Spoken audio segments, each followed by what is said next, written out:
নির্দেশে হোক বা না হোক আনঅফিসিয়ালি বিভিন্ন কুমতলবে আমাদের দৃষ্টিভঙ্গিতে এটা কুমতলবে বহুদিন থেকে মিনিমাম 7 থেকে 8 বছর থেকে সড়ক অধিদপ্তরের পাশের জায়গাগুলোর শ্রেণীর মূল্য বৃদ্ধি করা হয় নাই।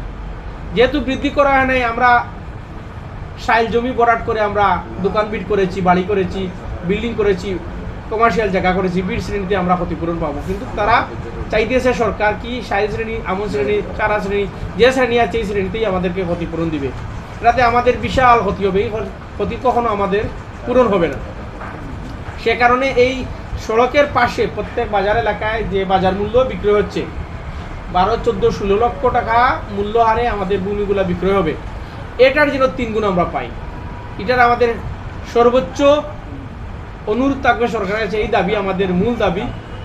যতটুকু কম ক্ষতি করে আমাদের অধিগ্রহণ করা যায় এটাই মূল দাবি। এইটা বিশেষ বড় 2টা দাবি।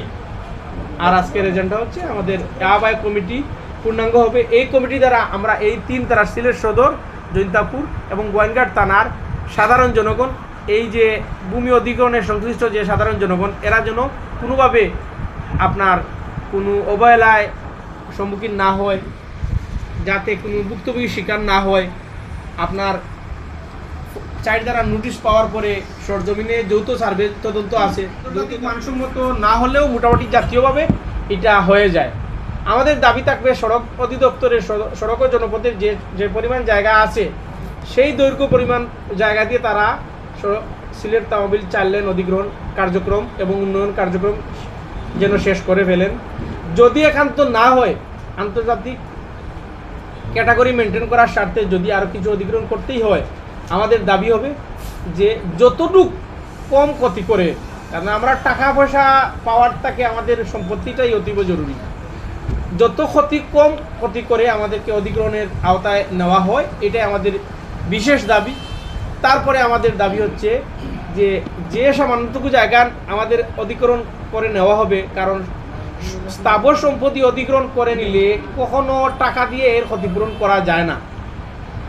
আপনার আমার পরিবারের বিভিন্ন অর্থ যে উপার্জন হচ্ছে মাসিক, আমরা বিভিন্নভাবে এখানে ভাড়া দিয়ে বা নিজেও বিভিন্ন কর্মসংস্থান, বিভিন্ন ইন্ডাস্ট্রি আছে, পেট্রোল পাম্প আছে, মিল ফ্যাক্টরি আছে, মিল, রাইস মিল এবং এই খামারের মিল আছে, বহু মার্কেট আছে। এইসব যে কর্মসংস্থান আছে জনগণের, এই কর্মসংস্থান থেকে আমরা বঞ্চিত হব।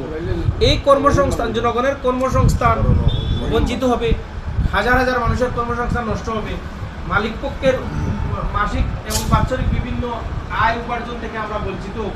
এই ক্ষতি কখনো আর্থিক ক্ষতিপূরণ দিয়ে আমাদেরকে পোষাবে না। সুতরাং সরকার যেন যত কম ক্ষতি করে আমাদের অধিগ্রহণ করে, এবং যে পরিমাণ ভূমি অধিগ্রহণ করবে এই পরিমাণের সরকারের বিধিমালা মোতাবেক যে টাকা 3 গুণ টাকা দিবে, এই পরিমাণ টাকা আমাদের 3 গুণ